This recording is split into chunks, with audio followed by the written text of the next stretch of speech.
Remarquable où des religieuses ont pris soin des pauvres et des malades pendant 750 ans. Pierre Huidard.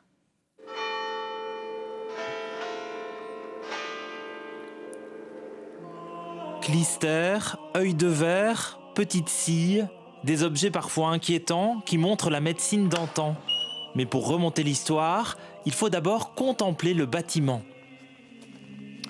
Eh bien, bienvenue dans le jardin intérieur du cloître de l'hôpital Notre-Dame-à-la-Rose. Alors, l'hôpital Notre-Dame-à-la-Rose, c'est un des derniers exemples en Europe d'un site hospitalier autarcique complet. D'ailleurs, en prenant un peu de hauteur, vous allez vous rendre compte qu'il y a à la fois encore un bâtiment conventuel, une ferme et des jardins. Donc, tout un ensemble historique remarquable. 1242, à la mort de son mari, Alix de Rozoy crée son œuvre et le lieu n'est pas choisi au hasard. La fondatrice de l'hôpital va établir l'hôpital le long de la Dendre. C'est un point stratégique. Le commerce du drap est florissant et c'est un moment aussi où le développement économique laisse quand même beaucoup de pauvres, de mendiants, d'infirmes, d'éclopés. Et il n'existe encore aucune structure sociale ou aucune structure médicale. Au XVIe et XVIIe siècle, le bâtiment prend sa forme définitive.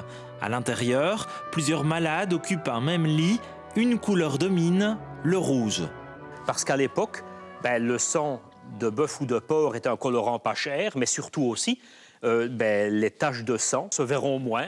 Dans les alcôves en bois, on donne les soins matériels et médicaux, les soins du corps, mais ils sont rudimentaires, ils sont imparfaits, et donc on complète tous ces soins-là par les soins spirituels et de l'âme, et on voit bien que la chapelle est juste là dans le prolongement de la salle des malades, et dans cette chapelle sont donnés les soins spirituels et de l'âme, à travers évidemment la confession, la communion, la prière.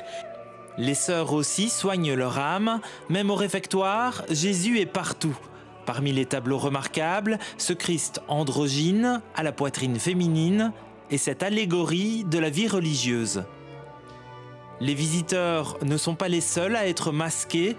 Ce costume de médecin rappelle les ravages d'une autre épidémie, la peste. Et donc ce masque est censé le protéger des pestilences, des miasmes. On dirait aujourd'hui des microbes et des virus, évidemment. Mais à l'époque, on ne connaît pas encore ces notions-là. Mais en tout cas, dans le nez, on va bourrer des linges, de la paille, des aromates, des substances aromatiques, des plantes médicinales. Et tout ça est censé filtrer l'air. Des herbes à respirer, des plantes pour soigner, manger et décorer. Il y en a plus de 300 espèces dans le jardin des simples. Les simples, ce sont les plantes médicinales et les remèdes composés sont faits à base de plusieurs plantes médicinales. Avant d'être un jardin de simples, ici, c'était un cimetière. Le cimetière, c'est le religieux, mais le religieux n'empêche pas les végétaux. Et donc, en fait, les arbres fruitiers, c'est la vie éternelle, c'est le recommencement éternel, en fait.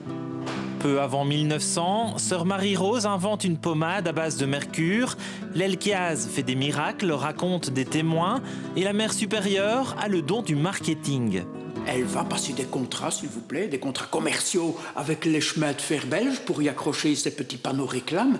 Elle va insister sur le vocable « à la rose ». C'est même elle, d'ailleurs, qui va être à l'origine du nom d'hôpital Notre-Dame à la Rose.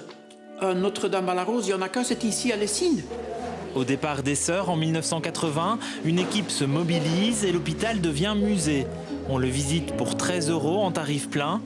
Aux côtés des hospices de Beaune, en France, Notre-Dame-à-la-Rose vise désormais encore plus haut le patrimoine mondial de l'UNESCO.